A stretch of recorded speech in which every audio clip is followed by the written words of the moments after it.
Good afternoon. Today we have as our special guest Mr. Chuck Melvin Bridges, or Melvin Chuck Bridges. He's like me. His name is according to when you knew him. Good afternoon, Chuck. Good afternoon, Joey. So let's get right into this, and let's talk about growing up in the Boysville Rector area. Here's a pretty cute little picture. Who in the world is that? Joey, that's probably the first picture I have of yours truly, and that was taken by Mr. Phillips that had the studio here in Rector. He took a few pictures of the family, and fortunately I was able to recover that one. BC before technology, or BT before technology. BT, okay. And what about that one? That is a picture of my brother Bill and I during World War II. As you can see, we really weren't obese. No, I wasn't either, and I know apparently we didn't have a lot who were back then like it is today, and there was a reason for that, you know? Yes, sir. Yeah. So, so did you start your life in Rector or in Boysville? I started my life in Rector, Joey, and I will attempt to cover the different phases of where I lived that maybe will be of interest in the different locations. Rector, Boydsville, Marine Corps, California, etc. Oh, wow. And I'll try to not make it, I'll try to make it as interesting as possible. And I'm a pretty positive person. Try to stay away from negativity. As such, I do a lot of joking around and know about funny things that I find funny, and I hope everyone else does too, that happened during my journey in life. Okay. We got some pictures here. You may tell me which ones you want to bring up to talk about. Sure, that one right there is the very beginning of Rector, and the other one that you brought up of Brother Bill and I. Okay. Bill and I actually grew up ahead of the rest of the family, and I'll get into that a little later on. Okay. What I'll do, as the song goes, I'll start from the very beginning. Born in Rector, out on the Claude Harden farm, in a log cabin behind two giant white oak trees that are still standing out there.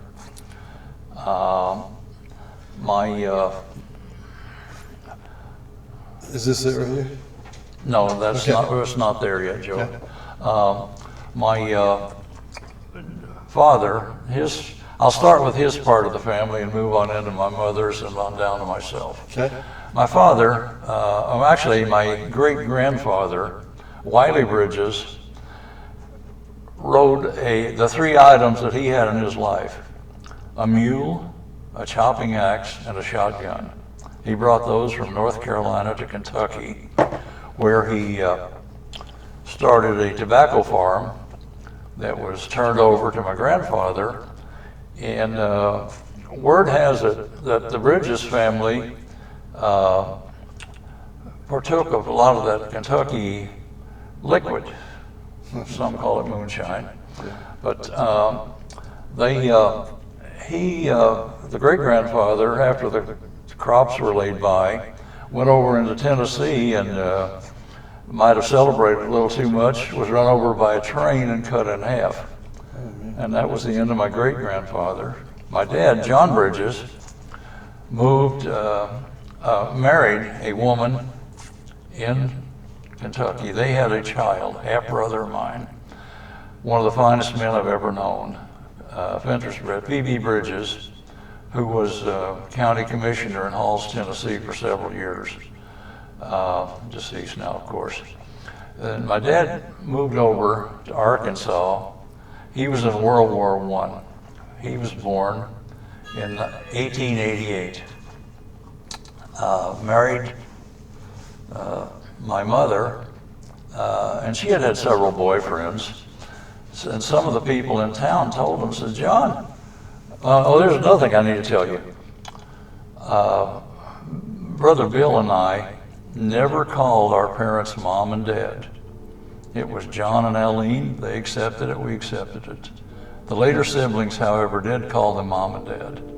So they told some of the people in Rector, said, John, she's had a lot of boyfriends. You sure you want to marry her? And of course, my dad had a bit of dry humor. He said, thank goodness she isn't from St. Louis. so on we go. I went to school in Rector, and I might add, our family was probably one of the more poverty-stricken families in the area. We lacked a lot of things that we didn't have. I was a very skinny kid, wanted to eat as much as I could whenever I could find it. And we were given, we were on welfare at one time and ashamed of it. We weren't proud and said, we desire this, it's our right. And at Christmas time, some of our toys were given to us by the American Legion and other places in town. So that's kind of the way it went. I grew up with not having enough and had a bit of an inferiority complex, you might say, and always sought attention and was a rather mischievous kid, did things that a lot of boys and a lot of kids didn't do. So, but anyway, my dad was he was a common laborer, but he was a very bright, intelligent man. My mother, however, didn't have much education, and we had a family of, I was the eldest of 6 kids, so I paved the way, and a lot of the mistakes were ironed out through me. you were their handbook. Huh? Yes, I was, Joey. When my dad said, boy, go cut me a limb, he'd hand me his pocket knife. And if you don't get one big enough, I'll get my own, and you won't like that. So I go cut a limb and take my discipline. And as time went by, sometimes, there's pro and con on whether or not, how to discipline a child. But in those days, had I not been disciplined the way I was, who knows where I could have ended up. Because later on, I'll cover some things that I did that it's kind of funny now, but back then it wasn't. So anyway, my brother Bill and I, to have something to do, when my dad, he was the caretaker of the Rector Woodland Heights Cemetery for several years. Graves were dug then by hand and shovel, and he had other people working for him or with him. And a couple of instances that I can recall. Number one, on a more serious side, is my brother Bill and I, the preacher and my dad, were the only people at quite a few funerals in the graveyard, and my brother Bill and I would out to have something to do that. Another thing, which is, it's not humorous, but it kind of was at the time, my dad had a man working with him by the name of Tom, and I won't mention his last name, but Tom was digging a grave, and he dug into another grave and had some red hair and a comb. And he jumped out of that grave, come running across the graveyard like something I've never seen in my life, and yelling, but they managed to hide that, put it away, and go ahead with the funeral. And that... So was it not in a casket, or the casket had decayed? It had probably decayed and had been there for years, and it wasn't, the layout of the graves weren't as they should have been. And back then, you'd step off things by measuring a step being a yard, and you didn't have a lot of Yeah. Lifkin tape measures, whatever they are. Anyway, so then it came to where we moved to Boydsville. I was about 10 years old. I was in the 3rd grade in school. Miss Maud was my first grade. Maud McBride was my first grade teacher, and I'm sure a lot of people can relate to her. Alma Cluck, 2nd grade teacher, and McNeil was her name. Her name was, what was McNeil's name, Joey? It's for my time. Yeah, anyway. So I left, and this is the picture right here of when I left the 3rd grade. As you can see, that's probably the only shirt that I had. And my teeth weren't straight. I had an inferiority complex because my canine teeth looked like Dracula holding the shirt. We moved to Boydsville. That's when I was introduced to hard work and supporting. Actually, I was about 11 years old or 12. I started supporting myself, my school clothes, and everything I had, which was very little. And that's one of the best things that my parents ever did, is they let me keep the money that I earned from chopping and picking cotton and other things such as that. So we did the same thing. Yeah, So you bought your own clothes. And, I did. and you know, I remember that we even, my mother, when she would go grocery shopping, she would buy Post Toasties or Rice Krispies. If we wanted anything else, and of course they didn't have that many different varieties back then, but if we wanted anything else, you know, like Frosted Flakes or stuff like that, then we had to buy that.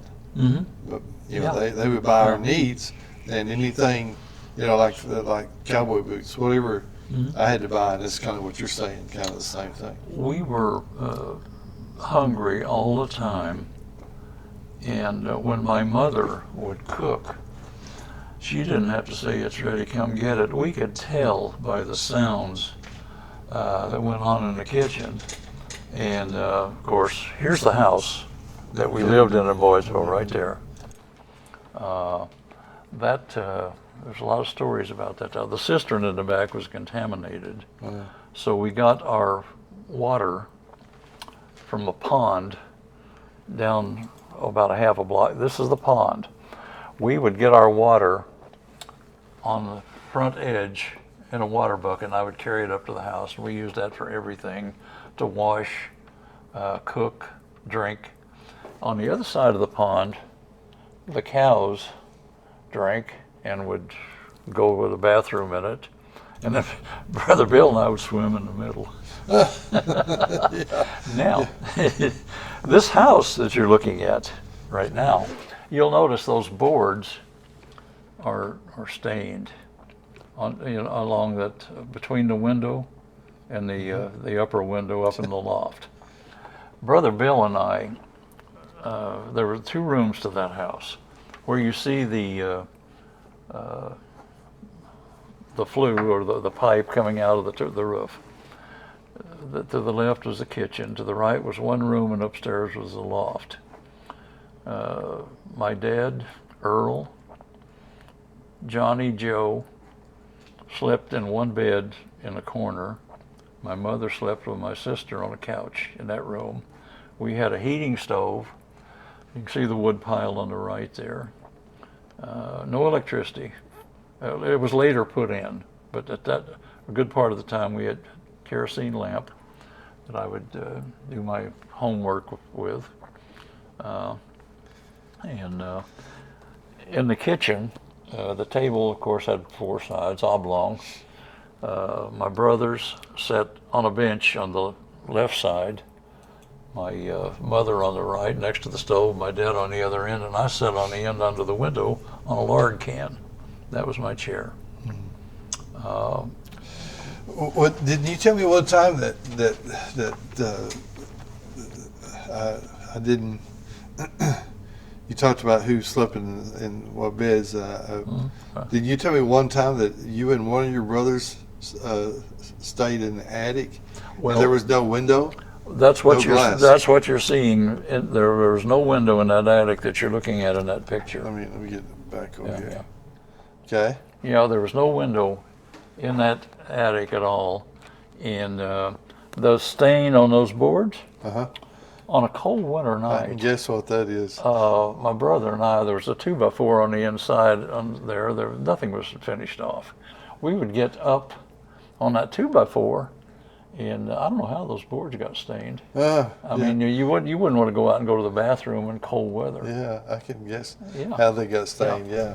And Yeah. in the back of that house, down the path there was an outhouse, and it was an old chicken house that had some I don't know, crude holes installed, and there was a path that would lead out there.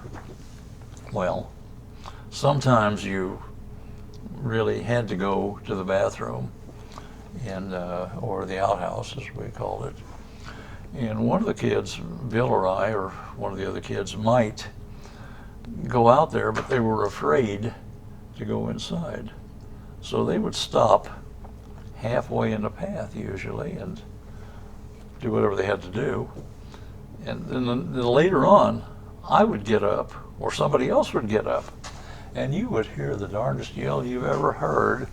It was, "Oh, I cut my foot." Well, cutting your foot didn't mean cutting your foot. Didn't mean it was bleeding. Yeah. Oh no. So that's But you're not happy with somebody, that's for sure. that's Yeah. really. Yeah. Okay. So let's see this picture. How about this picture? Of course, you kind of got a list you want to go through. Okay, so. now this is when that picture there is, I must have been about 13 or 14, about 14. I was the kind of kid, now because you're in poverty, doesn't mean that you got to stay there. And I was one of these people, always have been. I've wanted a better life, I've wanted something better, and I've wanted to work for it to get it. I would hang around a cotton gin and wait for Wayne Smith to come in with a load of fertilizer. And he'd have to have somebody help him unload the fertilizer, and a big truckload of fertilizer for 75 cents, and that was big money. Wow. But between cotton picking and cotton chopping time, there was nothing to do. I had no money, and I saw the other kids in school drinking sodas because they had a nickel and I didn't have one. So I ran away from home with a guy in Rector, Marsh Collier, Doc Roof, another kid. He left too. Iz Taylor or Bud Nolan or one of those guys that was a pretty well-known person. So we all got in a converted pickup truck that had an A-frame tarpaulin over the top of it and a mattress. And we took off for Michigan. I picked fruit.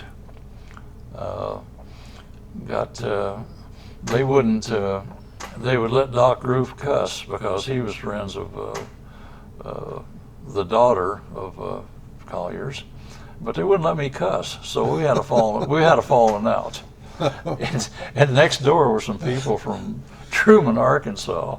One guy had his eye cut out in Korea, or knocked out in Korea, and he was quite a character, and there was a bunch of people from Arkansas. So I teamed up with them, and we moved out to another location.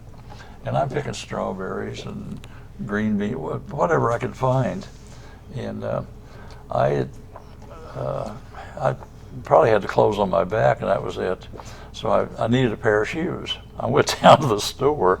Instead of buying shoes you could work in, I found a pair that bone-colored, like golfing type shoes. So I put them on, and man, I'm styling. I go out in the strawberry field, and I'm the coolest dude out there picking strawberries with bone-colored slippers on. With fancy shoes. Right. Wow. So I was, of course, had to save all my money and buy my own food. And we had a falling out too, because we took in this hobo, and the hobo made some stew, and they're all out in the field picking, and I happened to be in that day for some reason. maybe working for a different farmer. And I started cutting down on that stew, and I thought it was okay without being noticed. Well, it wasn't. They noticed it, and we had a falling out there. So I went to this little cabin by myself across the way. Everybody there called me Curly, and I learned more in life and doing things like that. But there was I'll use the word shell shock, today we call it PTSD, Marine that was in World War II, and he was just really out of it. And one night, he'd been downtown and drinking, and he come back. He had two 2x4s nailed together, and he kicked my door open, and he says, "Come on, Curly, let's go get them." And I said, "Go get them." He said, "Okay, we're going to go shoot some Japs." So he put me in his car. I'd never driven a car before. And we go downtown. So the next morning, came back, and I decided, I got to get out of here. So I walked out on the road, stuck my thumb up, hitchhiked back to Rector. I discovered Lake Michigan and the Chicago area and all these places, and it's kind of scary, really. Yeah. So I came back and went back to school and dropped out of school about halfway through the 10th grade and joined the Marine Corps. The folks at 17, my folks had to sign for me. Is that you? But I was still looking for something better, something to do to have a better life. Now there's a picture, and you'll notice those teeth are still uneven, and I later had them fixed, and that was a big deal. Wow. Yeah. So that's, and getting back to another story, I'll back up here a bit. When we moved to Boydesville, they had split term in school. It's kids didn't have to go to school to pick and chop cotton. So I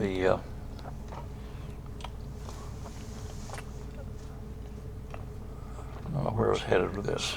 Anyway, I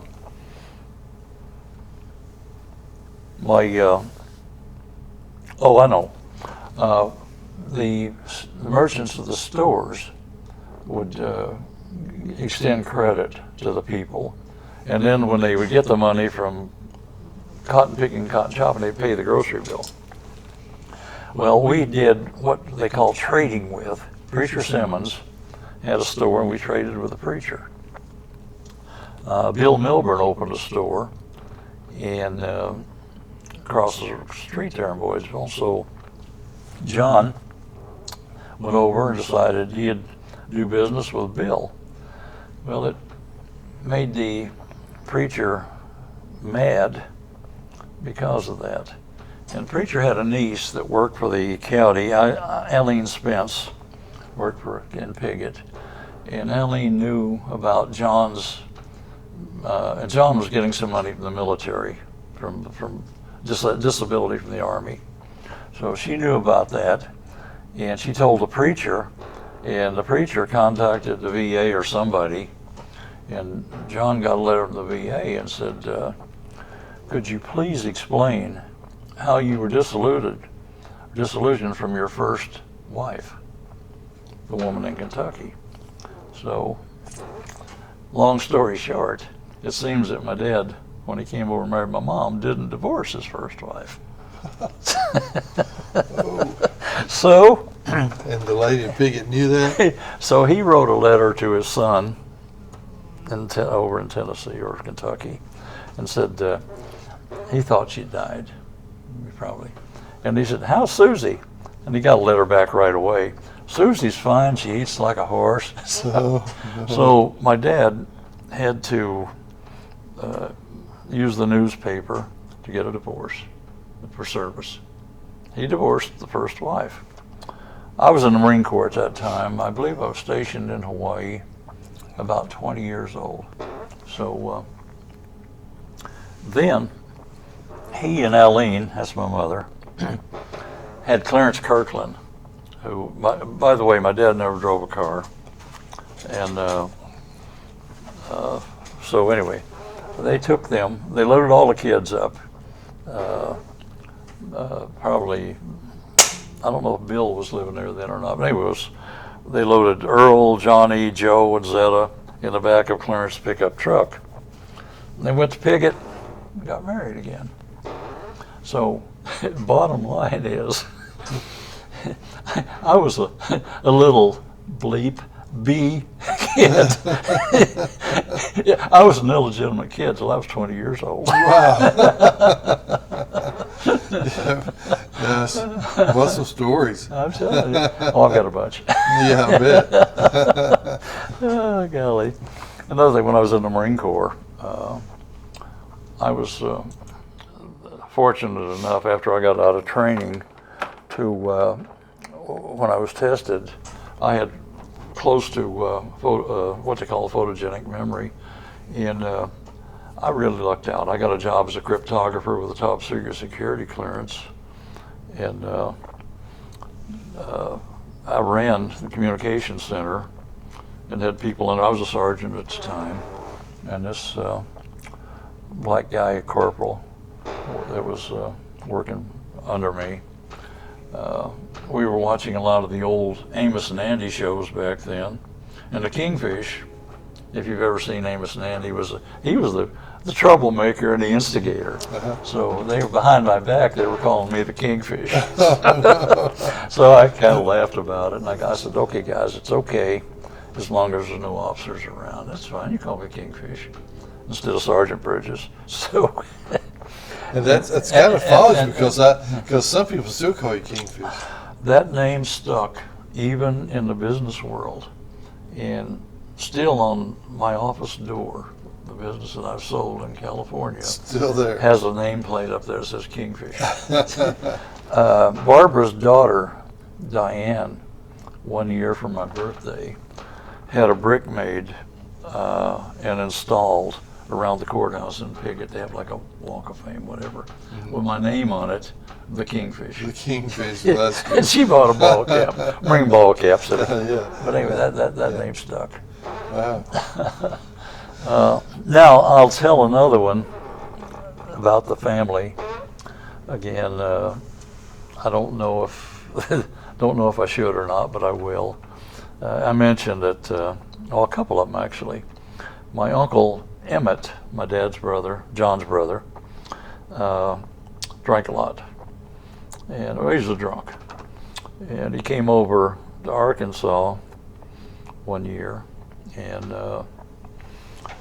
they were having a revival at the you know where the Ebenezer Church is? That's my home church. Okay, they were having a revival at the Ebenezer Church, and back in those days, the hogs ran wild, and they just accepted that.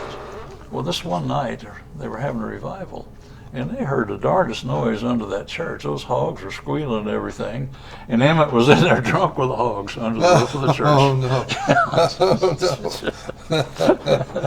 Yeah, that's I thought you were going to tell me something about the cemetery, because there was an old cemetery back behind it there. Yeah. Oh, golly. But, and then the other part of the story is when I got out of the Marine Corps, my first job, I was a Fuller brush man.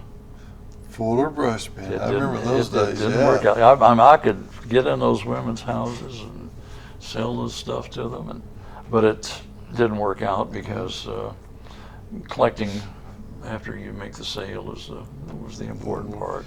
Yeah. Right. But you know, back then they had Blair, Mm-hmm. and they had Stanley, Mm-hmm. and Grit newspaper. You know, those were the ways that kids could make a living. Right. You know, I mean, I even not maybe a living, but make some extra money. And I did both Stanley and Blair, and you could do that out in the country. You know, you could go door to door out there and hit up your people at church. Yeah, exactly. Yeah, Fuller brush. Fuller brush. Yeah. But I went down to what we call it the unemployment office, or I've got a different name for it nowadays. And there's this guy sitting there having his lunch. and paper sack. Had the bottom desk drawer pulled out with his foot in it, and he's sitting there, and I'm in there letting him look at my employment or my application. And he said, what do you want to do? And I said, well, I think I would like to have to work at something that has a future to it. And he says, oh, you want to be a mortician or a pediatrician? He said, there's a finance company in Santa Ana that has an opening. You can go up there. So I went up and was hired. And I was the top repo man in the Southern California area. I was a repo man. Repo man. I was a repo man, right. So you weren't like the guy that a friend worked at a place that sold TVs and different kinds of things, but TVs are a big deal. And I kind of had a little bit of a run-in with him and with this guy that worked there. And my friend said he's a repo man. Said anytime you ask him to go repo a TV, he'll say, do they have kids? And if you said yes, he said, well, I want to go Saturday morning, because that's when they were watching cartoons. And he liked to go in and turn the TV off and take the TV. You weren't that kind of repo man, were you? Yes, I was. Really? I did it all. Oh, my But goodness. it was mainly cars, airplanes. In later years, I repoed an airplane in Mexico and was shot at as I'm going down a runway. Oh, man. Yeah. But I was known as Repo Charlie. Repo Charlie. And then I went to, I ended up managing the biggest finance company in Orange County, that Pacific Finance. And I wanted to, again, do something better. So I went to work for the bank. The bank hired me. I ended up doing more collection work there, more repossessions there. I know what department they put you in. Yeah, and where you work for Glenn Sain, you know about floor checking cars. You think the dealer owns all those trucks down. They don't. The bank owns them. And then you have a reserve. So, and I ended up managing the bank, and then I wanted to move on after that. I got into mortgage banking. And the bottom fell out. I was in real estate, all of that. Made more money in real estate than anything else. But anyway, mortgage banking, the bottom fell out of the real estate market. So my wife at the time was the director of nurses. She was an RN at one of the hospitals, and she said, with your experience, you might want to come on over here and talk to them, because they've got a problem. The business, they need a business manager, and the receivables are out, in bad shape. So I went over. They hired me right away, and that's when I started my schooling. I thought, I filed 100 cases in small claims court at one time, and I thought, if I'm going to do this, I got to know more about it. So I went to school, got an MBA, and then after that, law school, and graduated there. But I did not take the bar, because after the hospital, they got me into administration, and I had I was overall 3 nursing homes that they owned, and 3 hospitals that I did. So that's when it hit the big time. Yeah, but you didn't know then that you're going to be playing at nursing homes again, entertaining, like we did today. Exactly. But let me tell you, I saw some things at some of those nursing homes. They sent me in to clean them up. So, and I did. But I can tell you stories there. That's sure.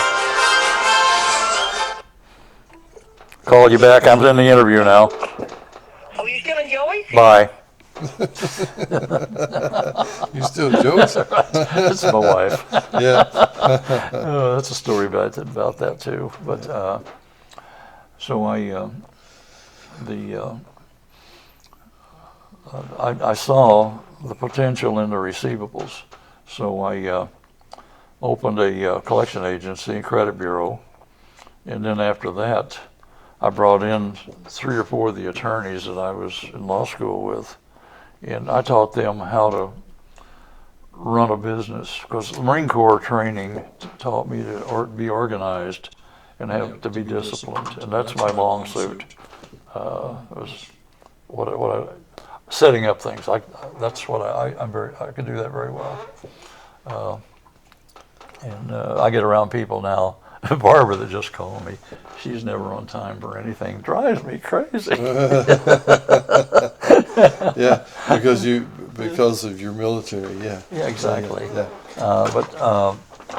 So I retired, sold a business, and I was on Facebook. And another thing too, and I don't want to toot my own horn, but over that period of time, I was always going somewhere and doing something. Anywhere in the world. I've been places, just about every spot in the world. And I'm not bragging about that. I'm just stating a fact. So my wife passed away. Barbara Jones Turnbow, her husband passed away. And I was on Facebook, and she saw me doing all these things, going to parts of the world, and looked like a pretty active guy. She chased me down on Facebook. She chased you down. And she'll admit that. Joey, that's I've got some other stories that I could go on and on. Right. But I think we probably ought to You're like curtail me. it. You're a storyteller. I love to talk, and I guess that's why I enjoy this so much. Yeah. But I enjoy, the history too, and we'll do this again, and sometime we'll get into more of history. I know one of the things that we didn't talk about is this bridge. That's where, and that's another story too, a very interesting story. The house we lived in there on the road, I think it's 90, Highway 90. Yeah. Across that number 8 ditch is where Willie McEllier and Estelle McEllier lived, and they were the parents of Melba Jo Huff. Okay. And for Melba Jo to get home, she had to go across that ditch. And I've got a bunch of stories to tell about that, but I don't want to. And didn't her dad? They built it. Mr. McKay built it. That's what I thought. Designed. And Willie built came it. up with the way to do that. Yeah, that's a But that's a good story too. that was our toy. We'd get out there and jump up and down on that and run across it. That was fun. Yeah. That was big entertainment. But Okay. I could go on for forever and ever with different tales about my growing up, Joey. But I think we're going to probably have to cut it Okay, off. we'll do that, and we'll do this again sometime. Okay. All right. Well, Melvin, I enjoyed it, and we'll get this up where people can see it here the next couple of days, and let them enjoy it too. Yeah. Now I can return Barbara's call. That's exactly right. All right. Thanks for watching. Thank you, Joey.